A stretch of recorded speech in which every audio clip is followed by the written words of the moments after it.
સુરેન્દ્રનગર જિલ્લાના ધાંગધ્રા ખાતે અને હળવદ કેદારિયા ખાતે લોકસભા ઉમેદવાર ચંદુભાઈ સિહોરા અને લોકસભા ચૂંટણીમાં પ્રદેશ સંયોજકની ખાસ જવાબદારી નિભાવતા ધાંગધ્રાના લોકલાડીલા આગેવાન આઈ.કે. જાડેજા દ્વારા પોતાના મત વિસ્તારમાં મતદાન કરવામાં આવ્યું હતું। સુરેન્દ્રનગરના ઉમેદવાર ચંદુભાઈ સિહોરાએ હળવદ તાલુકાના પોતાના વતન કેદારિયા ખાતે મતદાન કર્યું હતું, જ્યારે આઈ.કે. જાડેજાએ ધાંગધ્રા હાથીખાનામાં મતદાન કર્યું હતું। ખાસ કરીને આઈ.કે. જાડેજા સપરિવાર ઘરેથી ચાલતા નીકળ્યા અને થાળી વગાડતા મતદાન મથક સુધી પહોંચી સપરિવાર મતદાન કર્યું હતું। બંને રાજકીય આગેવાનો દ્વારા મતદારોને વધુમાં વધુ મતદાન કરવા માટે અપીલ કરવામાં આવી હતી। Bureau report Hitesh Rajpara, Dhrangadhra.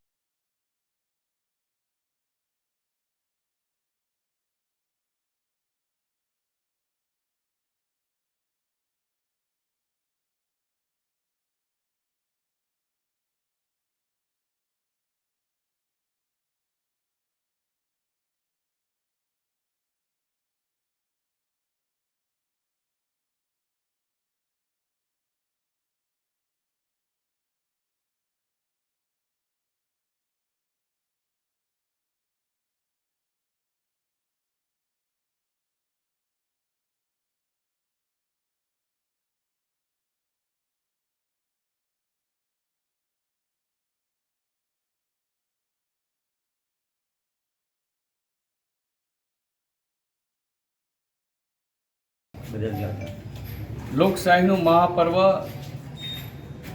લોકતંત્રનો આજનો પવિત્ર દિવસ,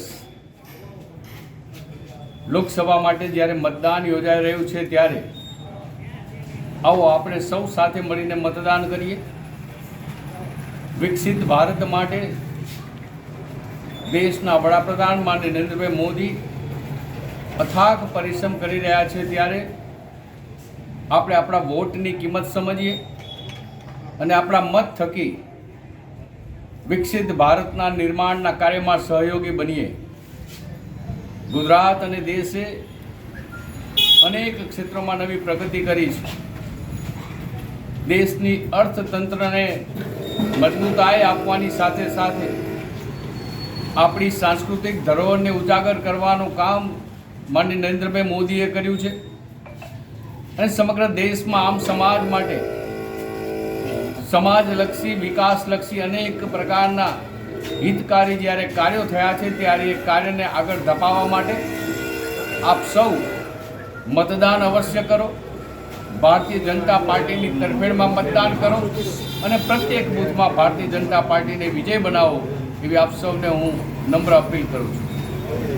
આજે લોકશાહીનું મોટામાં મોટું પર્વ એટલે મતદાનનો દિવસ।